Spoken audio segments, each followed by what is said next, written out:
m'appelle Zina Bounab et avec mes 43 colistiers, nous allons présenter la liste Lutte ouvrière, faire entendre la voix des travailleurs sur la ville de Gennevilliers. Je travaille en EHPAD à Aubervilliers dans le 93 et le fait de s'occuper des personnes âgées, diminuer, rendre leur fin de vie beaucoup plus supportable, devrait être normalement un devoir moral pour cette société. Ça devrait être même un service public. Mais c'est devenu d'abord un marché, celui de leur grille, comme le nomment les investisseurs. Et comme la principale préoccupation des directions des EHPAD, c'est de tenir un budget des plus serrés, les conditions de travail sont de plus en plus difficiles. Le harcèlement, la pression, le stress, la fatigue, c'est le lot quotidien dans les EHPAD.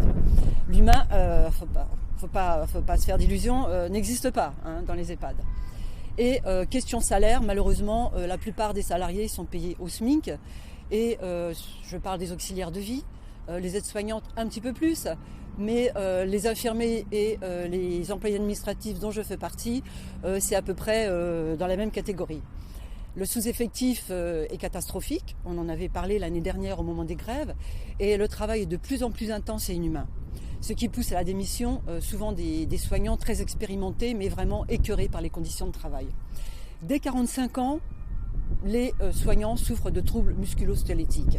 Une députée La République En Marche avait même remarqué que le nombre d'accidents de travail dans les EHPAD est supérieur à celui dans le BTP.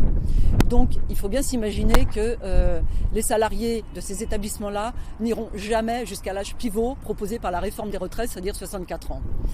Beaucoup de collègues sont issus de l'immigration et ont fui la misère, les guerres. Et les seuls emplois qu'on leur propose, c'est ceux de ASH, auxiliaires de vie, aides-soignantes, vraiment pour les plus chanceux. C'est comme ça qu'ils se retrouvent dans les EHPAD.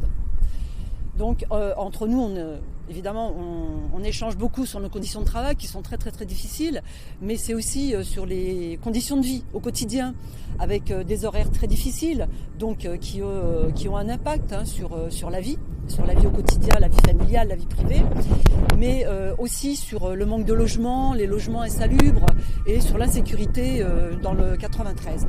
Alors tous, évidemment, sont très remontés contre la réforme des retraites. On a tous soutenu le mouvement et malheureusement, on sait très bien qu'on n'aura même pas les retraites qu'on espérait avoir suite à cette réforme. Donc faire entendre la voix des travailleurs, c'est justement faire entendre la voix de tous ces salariés qui finalement font tourner la société. Et l'objectif de cette liste, c'est donc, et encore plus s'il y avait quelques élus dans les conseils municipaux, ce serait d'être les yeux et la voix de ceux justement qu'on n'entend jamais.